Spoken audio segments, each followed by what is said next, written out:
there's always something to worry about. If you own stocks, there's always something to worry about. You can't get away from it.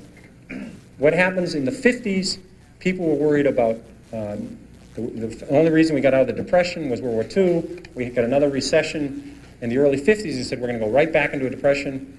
People worried about a depression in the 50s, and they worried about nuclear war. I mean, back then, you know, the little warheads they had then, they couldn't blow up McLean, West Virginia, or McLean, Virginia, you know, or Charlestown. Now, all these countries that end in STAN, there's 9 of these STAN countries that have come out of Russia. They all have enough warheads to blow the world up, and no one worries about it. When I was a kid, people were building fallout shelters, and we used to have this civil defense drill. Remember this one in high school? You'd get under your desk. I never thought even then that was a particularly good thing to do. You know, they'd blow us, somebody put on a hat, and we'd all get under our desk, you know. But in the 50s, people wouldn't buy stocks, except for the 80s. The 50s was the best decade of the century of the stock market.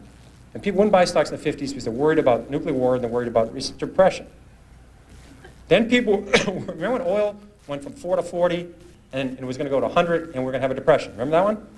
Well, about 3 years later, the same experts, now higher paid, oil's now at 10, and they said it was going to go to 4 and we're going to have a depression. And then the Japanese, remember how the Japanese were going to own the world? Remember that one? And that we're going to have a depression?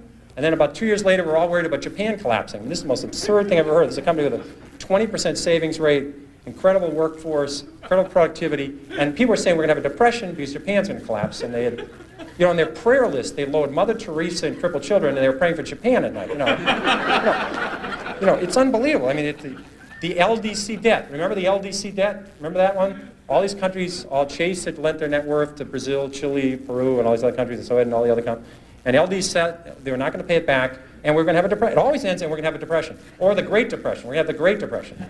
I never could quite understand that adjective in front of depression, but the Great Depression, or the big one. The big one's coming. But all these countries, and now I understand, you know, these are called then they were called less developed countries. Now, we used to call them underdeveloped countries. Those are all wrong terms. Those are not politically correct. You have to call these emerging countries. You can't use less developed or underdeveloped because that's, in fact, the other day I heard the politically correct term for somebody that's overweight is laterally challenged. That's so there's always something to worry about, and the key organ in your body in the stock market is your stomach. It's not the brain. If you can add 8 and 8 and get reasonably close to 16, that's the only level of math you need to know.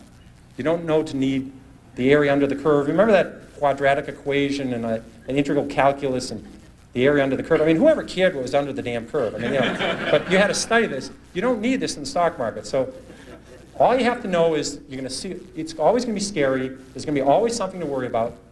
And you just have to forget all about it. Cut it all out and own good companies or own turnarounds.